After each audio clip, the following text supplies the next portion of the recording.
How to adjust in India as a foreigner. Well, in this video, I'm going to be explaining how I lived with an Indian flatmate, why apparently I'm slowly starting to speak more and more with an Indian accent, how I always choose to indulge in what I love and ignore what I hate, and finally, how I choose curiosity over assumptions. Hi, my name is Ivana and I've been living in Bangalore, India now for 3 years. In this video, I'm going to be explaining some of the strategies that I applied when I shifted from my hometown Amsterdam in the Netherlands to Bangalore here in India. I think this video might be valuable for foreigners who plan on visiting India, maybe not necessarily to live here, but also if you want to travel here, I might have some valuable information for you, but actually also for Indians who are interested in moving abroad. Even if you're not interested in moving abroad, some of these points may open your eyes to life in India. So if you're interested in that, keep on watching until the end. I'm going to start out with the number one strategy that I applied when I came to India all by myself. I did not have any family in India. I did have a couple of friends in Bangalore, but not anybody who I could live with. And of course, those people also had their own lives. So I came to India in 2018 and I was looking for an apartment, realizing that if I would be living with a foreigner or all by myself, it would take me a very long time to understand a lot of things about India. See, India is a completely different culture than the Dutch culture that I grew up in. I already realized that when I traveled India for the first time back in 2015, 2016, 2017. All those playlists are linked down in the description below if you would like to go back to those times. And I was just not delusional that I could learn everything I wanted to know about India by living all alone or living with a foreigner. A lot of my Indian friends actually were recommending me to start living with a foreigner because that would be more familiar for me. And I was like, no. I need to find myself an Indian flatmate because I think that is the person who is going to teach me the most about Indian culture. Mother India blessed me with the most amazing flatmate I could have ever wished for. If you would like to meet her, I suggest you go back to the vlogs back in 2018 when we started living together.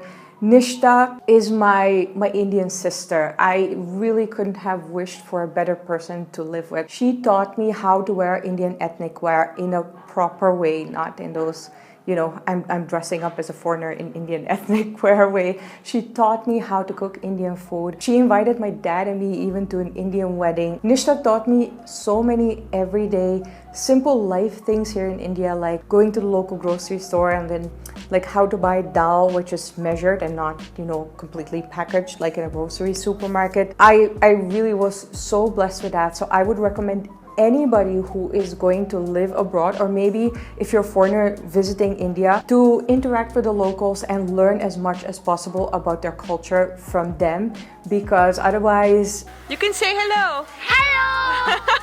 You're just not gonna understand a lot of things. The second strategy, which apparently I have kind of subconsciously applied, but at the same time also kind of consciously, is speaking English with an Indian accent. And in my previous video, so many of you guys commented on this. Apparently it's really starting to show, and I don't mind that for one bit. On a daily basis, I am continuously surrounded by Indians who speak English with an Indian accent, so it makes sense that it's also rubbing off on me, right? But at the same time, I'm also a very considerate person, and if I can do something which is very easy for me to make somebody else feel comfortable, I will do that. What I have noticed is that Indians feel so much more comfortable if I speak English with an Indian accent.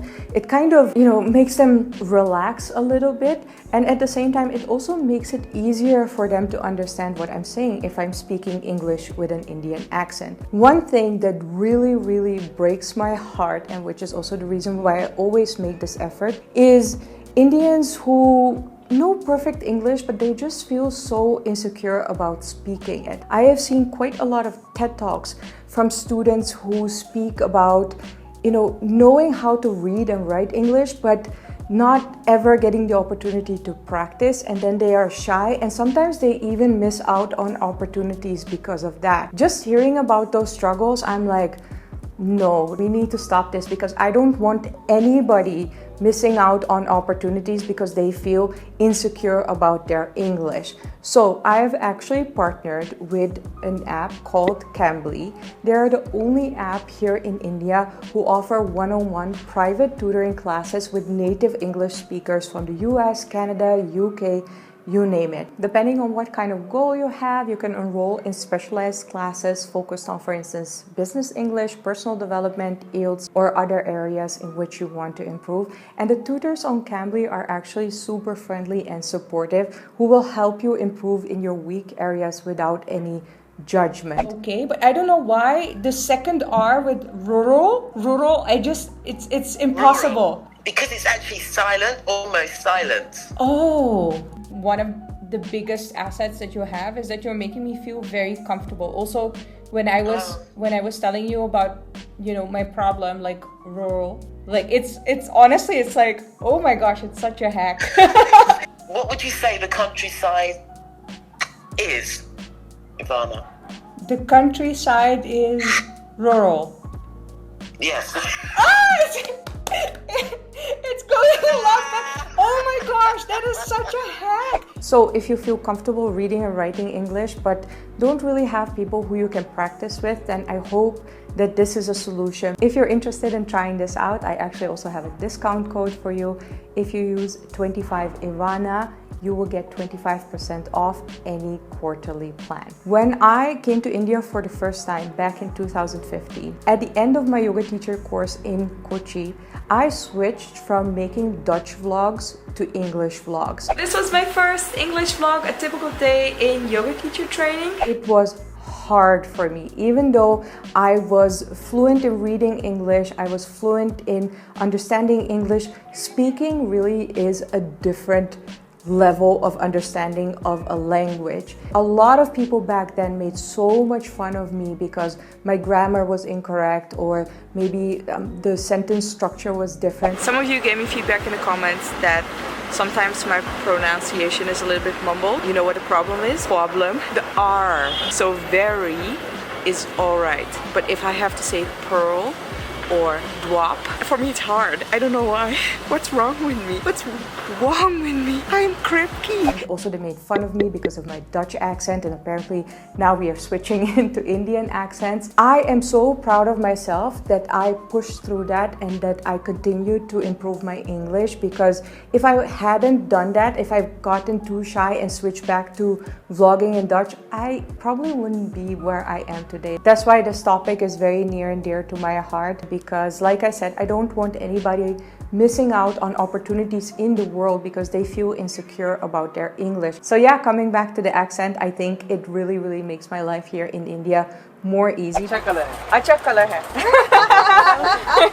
Because people can understand me easier, but also I am so happy that I'm able to comfort and make people at ease by speaking English with an Indian accent. The third strategy that I applied is indulge in what you love, ignore what you hate. I have lived in 3 countries in the world. Born in Serbia, I grew up in Bosnia, and due to the Balkan War, my parents and my brother and me had to shift in the Netherlands. So then I grew up in the Netherlands and now I'm living in India. I think I can quite confidently say that any country in the world will have things that you like and you don't like. When moving to India, I realized that there were so many new things for me, so many things that I didn't understand, which I'll come back to in strategy number 4. And I decided to make life as easy as possible for myself to adjust by completely indulging what I love. I adore Indian ethnic wear, so whenever I can and when it's appropriate, I definitely love wearing it. Indian food, hello, just the best ever. Travel in India, oh my gosh, it is just so amazing. And actually also indulging in local cultures of the separate states is something that I really, really love. I really tend to focus 98% of my time and energy into that, because I also believe what you focus on, you will get a lot more of. Sometimes I see vlogs from people not necessarily visiting India, maybe visiting a different country, and they are constantly focused on finding things which are different than their own culture and that they don't like, or constantly enlarging things that they don't like. You can just see how it starts to pile on them and they are not having a good time. I don't think that is a good strategy for visiting any country in the world, and definitely also not when coming to India. In the end, I think it's all up to yourself to decide how fun you want to make your life or how miserable, depending on what you choose to focus on. The fourth strategy was something that I was already applying up to a certain degree because I was traveling so much around the world before I shifted from Amsterdam to Bangalore. The strategy that I was applying was ask questions. Anything you don't understand, instead of judging or making assumptions, ask questions and try to understand where the local people are coming from. Now, while I was traveling, I think I was applying this strategy at least 50% of the time, but living in India, I think this has definitely turned up to 95% of the time. The Dutch culture is so different than Indian culture. In case you haven't seen my Culture Shock series, I have linked them down in the description below. It's a series where I attempt to explain some of the culture differences, but there are so many. Now, coming to India and trying to build a life here, I knew that no matter how much I love this country, no matter how much a lot of Indian values make sense to me, no matter how much intuitively I really get around India quite easily, there are still so many things which I possibly couldn't understand. A very simple thing that makes so much sense for Indians, but for me it was completely new, is doing a puja for a new car or for a new home.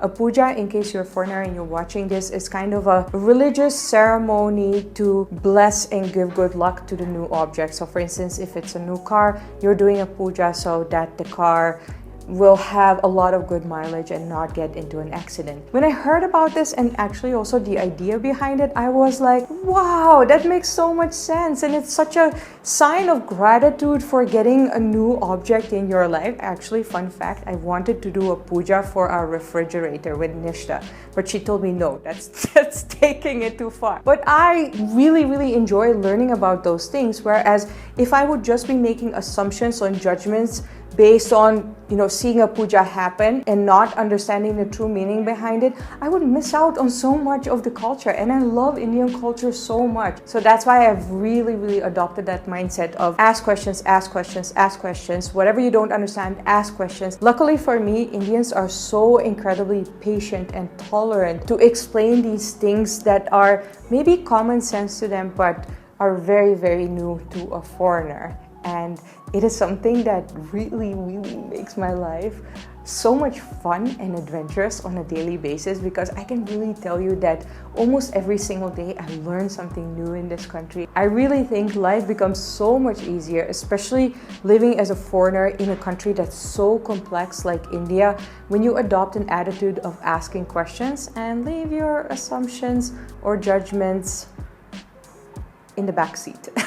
Now I'm actually also very curious, what are the strategies that you applied to make your life easier in India or maybe in a new country? Let me know down in the comments below. Also, if you know anybody who's going to live abroad or in India, make sure to share this video with them, because I really hope it makes their life easier. If you enjoyed the video, make sure to put a thumbs up. Also, make sure to subscribe to my channel if you would like to see more of my videos, and then I will see you next time. Thank you so much for watching.